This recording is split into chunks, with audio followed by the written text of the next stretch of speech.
Breaking news এই মুহূর্তে অনুপ্রবেশ রুখতে কাঁটাতারহীন এলাকায় ফেন্সিং নিয়ে কেন্দ্রীয় স্বরাষ্ট্র সচিবের বৈঠকে আর কারা কারা উপস্থিত থাকবেন, বৈঠকে মূলত কোন কোন বিষয় আলোচনায় উঠে আসবে, আরো বিস্তারিত জানবো। সোমরাজ রয়েছে টেলিফোন লাইনে। সোমরাজ,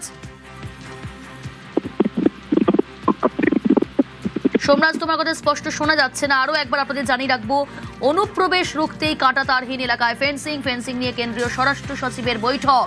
মঙ্গলবার মুখ্য সচিব ডিজির সঙ্গে বৈঠক।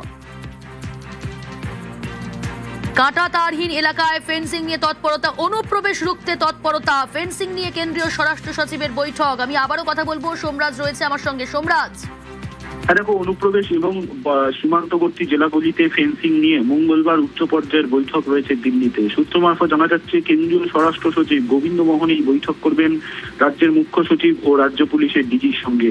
মূলত আগামী সপ্তাহের শেষের দিকে রাজ্যে কেন্দ্রীয় স্বরাষ্ট্রমন্ত্রী অমিত শাহ আসছেন। সেই দিকে মাথায় রেখেই কেন্দ্রীয় স্বরাষ্ট্র সচিব গোবিন্দ মোহন দিল্লিতে মঙ্গলবার সকালে এই বৈঠক করবেন।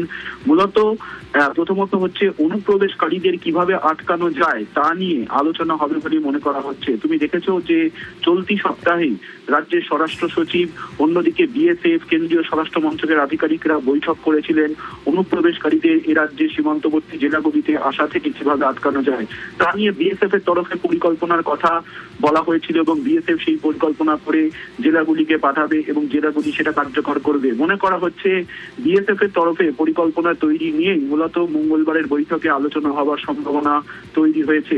পাশাপাশি এখনো পর্যন্ত এবং সোমরাজ, ইতিমধ্যে অনুপ্রবেশ ইস্যুতে কেন্দ্রীয় সরকারের যে গাইডলাইন তা কার্যকর করেছে নয়া সরকার। একদমই, দেখো, তুমি দেখেছো যে অনুপ্রবেশ ইস্যুতে কেন্দ্রীয় সরকারের যে গাইডলাইন তা নিয়ে মুখ্যমন্ত্রী শুভেন্দু অধিকারী সাংবাদিক সম্মেলন করে যে 3D ফর্মুলা, অর্থাৎ ডিটেক্ট, ডিলিট ও ডিপোর্ট, এই 3D ফর্মুলা ইতিমধ্যে কার্যকর করা হয়েছে এবং সেই মোতাবেক দেখা গেছে যে একাধিক যারা অনুপ্রবেশকারী, যারা সীমান্তবর্তী জেলাগুলি দিয়ে এসেছিলেন বাংলাদেশ থেকে, তাদেরকে কিন্তু ইতিমধ্যে পাঠানোর প্রক্রিয়া শুরু হয়েছে। কিন্তু মনে করা হচ্ছে এই যে অনুপ্রবেশকারী ইস্যুতে আর কি করা, নিয়ম তৈরি করা যেতে পারে তা নিয়ে মূলত আলোচনা করতে মঙ্গলবার দিল্লিতে কেন্দ্রীয় স্বরাষ্ট্র সচিব গোবিন্দ মোহনী বৈঠক করবেন এবং যে বৈঠকের জন্য রাজ্যের মুখ্য সচিব মনোজ কুমার আগরওয়াল ও রাজ্য পুলিশের ডিজি তাদেরকে ডাকা হলো। অবশ্যই এই বৈঠক যথেষ্ট গুরুত্বপূর্ণ হতে চলেছে। দিল্লিতে কেন্দ্রীয় স্বরাষ্ট্র মন্ত্রকের দপ্তরে সকালবেলায় এই বৈঠক হবে মঙ্গলবার। তুমি জানো, আগামীকাল দিল্লিতে মুখ্যমন্ত্রী শুভেন্দু অধিকারী যাবেন এবং সেখানে স্বাস্থ্য মন্ত্রকের সঙ্গে একটি চুক্তি হবে আয়ুষ্মান ভারত নিয়ে এবং তারপর মুখ্য সচিব দিল্লিতেই থেকে যাবেন মঙ্গলবারের বৈঠকের জন্য। আগামী সপ্তাহের শেষের দিকে, অর্থাৎ আগামী 13 ও 14 তারিখ সম্ভাবনা রয়েছে কেন্দ্রীয় স্বরাষ্ট্রমন্ত্রী অমিত শাহের কলকাতায় আসার।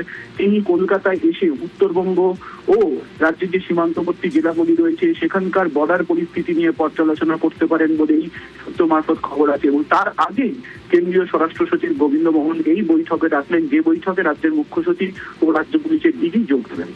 বেশ,